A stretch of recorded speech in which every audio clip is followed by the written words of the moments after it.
Amazing job. Next, we have, again, Nick Ford. He's a current junior at USC studying cognitive science and applied analytics. He is fascinated with the study of the mind. He has dove deep into both the relevant and unorthodox literature related to neuropsychology, mindfulness, and social technology. Nick is known as an optimist at heart, a student of many, and an ambitious seeker of adventure. Please give a round of applause for Nick Ford.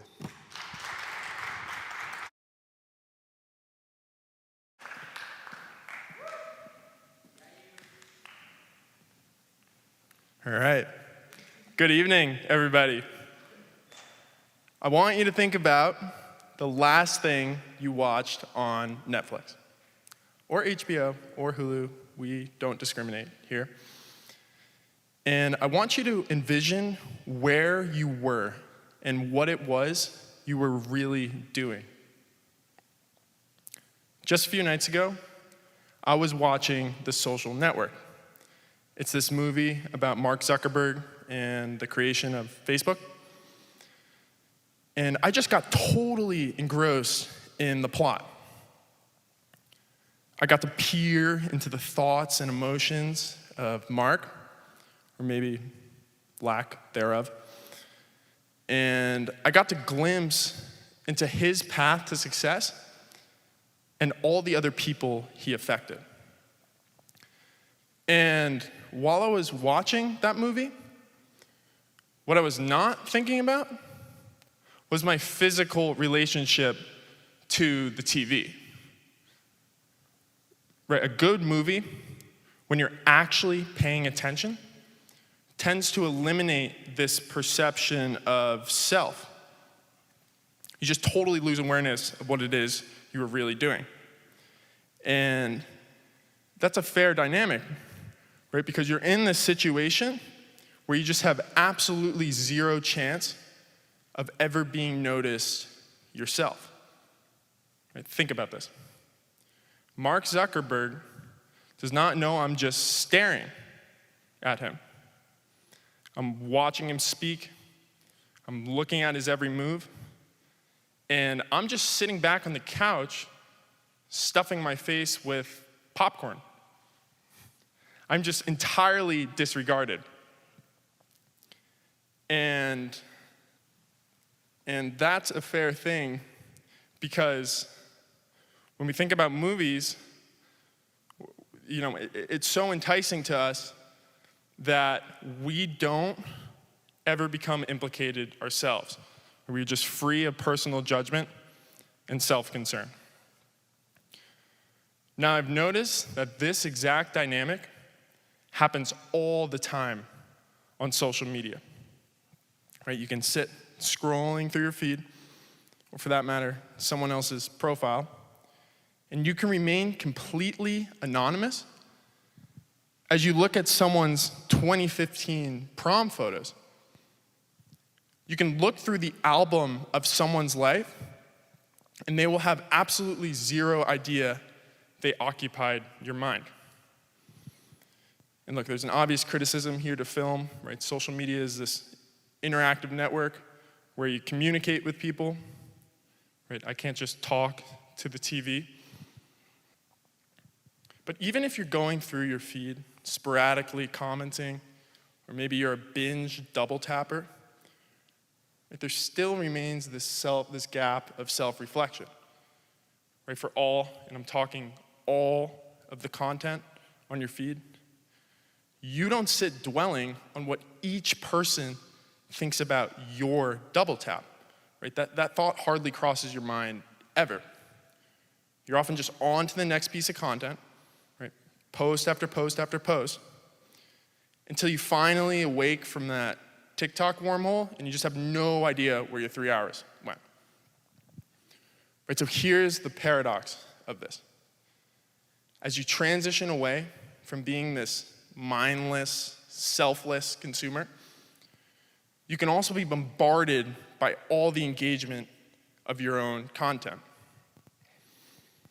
Wow, I got this many likes, my tweets getting reposted all over. This recruiter just viewed my LinkedIn profile. Right? All these notifications flood in, and they just engulf your attention. And a unique aspect here is we often create these mini confabulations. Right? Does that LinkedIn view mean I'm gonna get the job? Because my secret crush liked my Instagram post, is that now this olive branch of opportunity, right? Will I be dating her soon? These sound extreme, but to some degree or another, these type of thoughts happen all the time. And it's because we now have this tangible evidence, right? This quantifiable currency in the form of validation data points, that people are actually thinking about you. And during times like COVID, where some people went weeks without eye contact with another person, this may have remained the only source of acknowledgement that someone's thinking about you. I want to emphasize here that all these validation data points, right, these likes, tags, mentions, reposts, Tinder swipes, that's all they could truly represent. It's the fact that someone at some point in time acknowledged your existence. And we're really attentive to that. Right? We like that acknowledgement. But we also really like being unimplicated ourselves, right? Just like the movie. There's a good example here with LinkedIn views. There's a practice out there, and it's actually more common than you would think, where people create a secondary incognito account, right? This is a default profile picture with maybe some keyboard spam as a name. And they'll use that just to avoid being acknowledged. Right? Something inside of me can't see that as the best way of learning about someone. Okay. So here's what we have so far.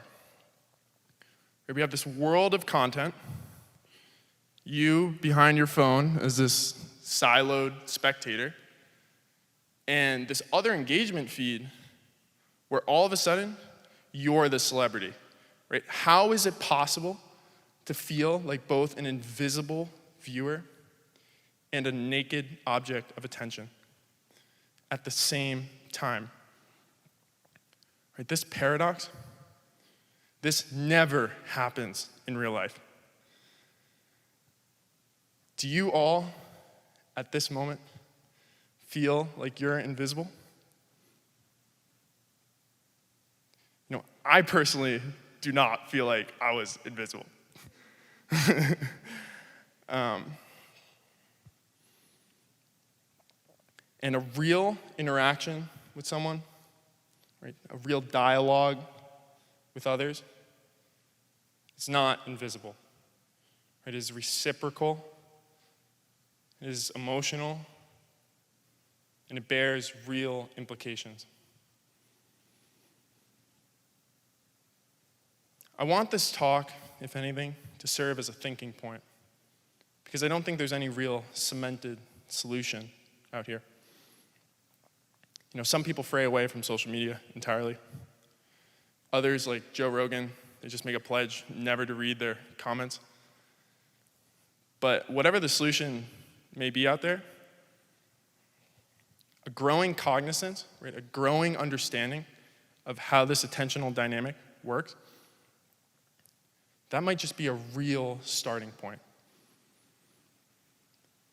Because if I'm right, and this is the habitual thought pattern of social media, right, how we often learn about others and receive feedback about ourselves, and our modern generations use social media for hours a day, often every day of the year, how is this mindset not going to bleed into our well-being? You all have a true impact on others, and I'm talking emotions over emojis here. And we don't always need to be behind our phone to realize that. Thank you.